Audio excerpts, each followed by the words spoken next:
Hello, this is Matthew Robert Payne, and this is called Pay Your Taxes and Give to God what is His. We take it up in Matthew 22 verse 15. Then the Pharisees went and plotted how they might entangle him with his talk, and they sent him to their disciples with Herodians, saying, Teacher, we know that you are true. Teach us the way of God in truth, nor do you care about anyone, for you do not regard the person of men. Tell us therefore, what do you think? Is it lawful to pay taxes to Caesar or not? But Jesus perceived the wickedness and said, Why do you test me, you hypocrite? Show me the tax money. So they brought him a denarius, and he said, whose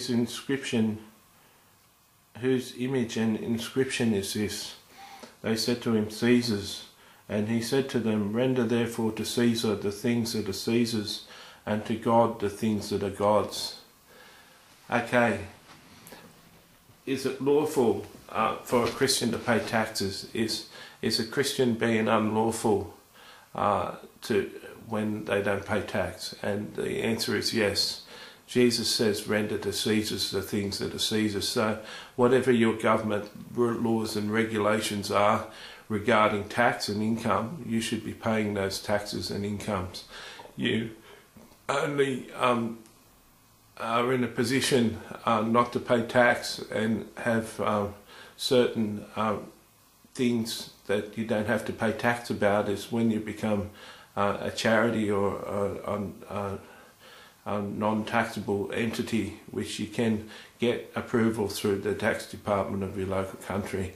But for you to do work for wages that aren't taxed, to receive money in the hand rather than paying tax, is something as a Christian that God doesn't look upon as favourable. Jesus certainly doesn't approve of people working in jobs and not being taxed. He approves of the governments that are in place, and he approves of tax being paid, and he certainly is not on the side of you getting paid money that hasn't been taxed. I say that with a bit of force, simply because there's many people who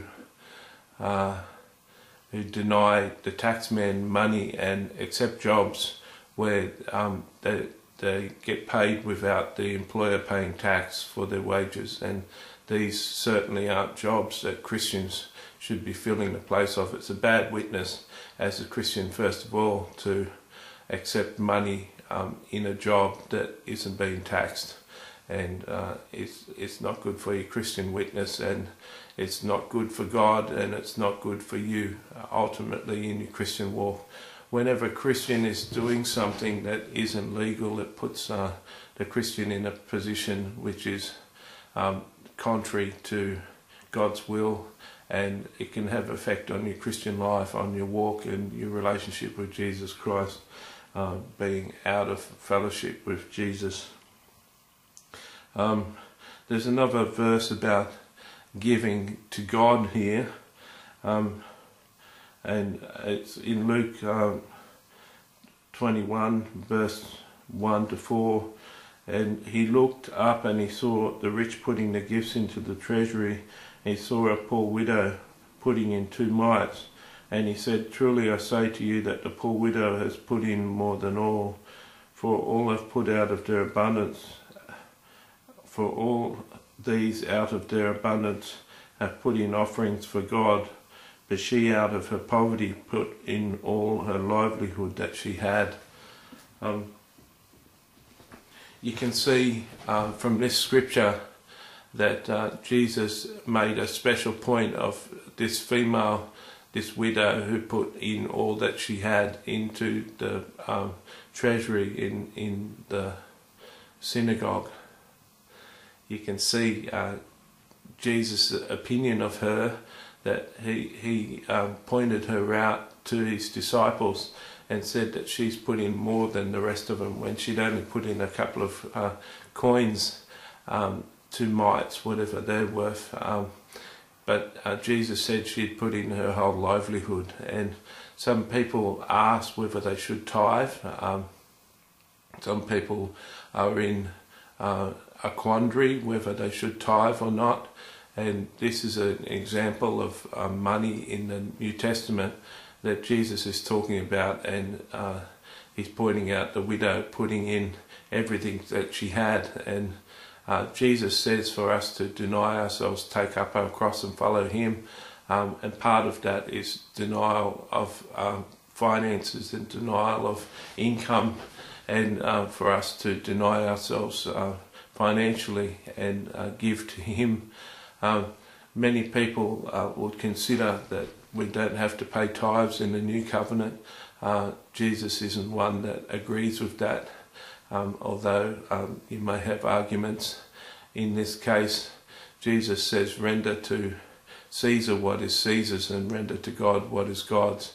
So in the New Testament he's saying that God does have a portion of what is needed and what is given by the people. If there wasn't any tithe, if there wasn't anything that God was due by a Christian, Jesus wouldn't have said that in the New Covenant. But he was speaking to Old Covenant people. He was speaking to Pharisees who were under the law which covered tithes.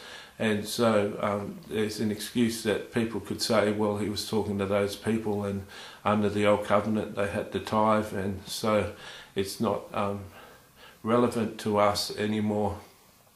But Jesus wants us to know that he agrees with us giving to him, and he certainly agrees with us paying taxes.